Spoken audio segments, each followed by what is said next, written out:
Right golfers, if you're fed up of hitting awful drives that just curve off to the right every time, get you in trouble, making you really frustrated, use this simple driver fix to help you release the club better. You can do it on the course, but you wouldn't play with it. You could certainly practice with this. All you're going to need is your driver and one spare club and a willingness to learn. You know what it's like, you stood on the tee, trouble up the right, wind off the left, whatever, even not that much trouble, and you're still nervous. You're coming into the shot, you're getting these follow throughs kind of this way, where you're just holding that club on, hitting way across the ball in here, and hitting those horrible cuts. Now, we need to get you making more of a player's release, which you tend to see on telly. You know, you see them kind of back here, you know, that club really shooting out in front of them. They're kind of staying back, releasing that club, basically the trail hands catching up with lead, which lots of people don't realise. They think they have to kind of really drag it through this way. If we can get this club releasing, it's going to help you square that face up. It's going to help you control that face in relationship to your path to get less curve and hopefully some straighter shots. What we don't want is that face being left behind loads, or even it going through forwards first with these flicky forwards and then you having to have put other twists in there, which is common.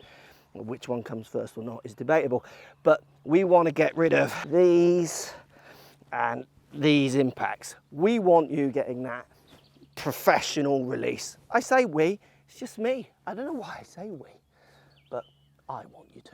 So what I'm going to do, I'm going to stand to my golf ball. With my second club here, I'm going to place it outside of my heel and it's going to point towards the target. I don't mean point towards the target, but it's pointing forwards. It's tilted slightly forwards. And now with it just outside my lead foot and angled forwards, what are we calling this? Around 35, 40 degrees. You can play with this number. You'll get the idea in a second. It doesn't have to be exact. What I'm going to do now on the way through is I am going to try and get the feeling of marrying these up as my upper body stays back with the ball.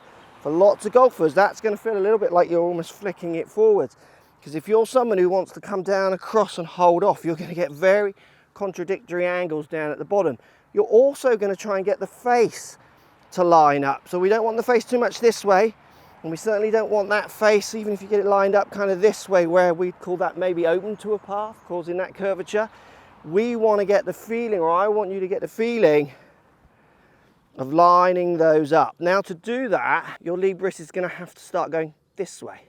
Your lead arm will be starting to go this way. Your trail wrist is going to start to actually go forwards from a set to a release to get those to line up. Now you need to feel those feelings, hang on to those feelings and start applying them to your shots. Because the more we can get this release working for you, the better chance you've got at A, controlling path, and B, very much controlling face. And if we can control both of those two elements, you're going to have a much better chance of hitting fairway each time. Now for me on a practice area, if I was doing this, I would be doing 2 or 3 demos before each shot. So I would be properly stood to the ball and letting that go, and then bang, hitting a shot.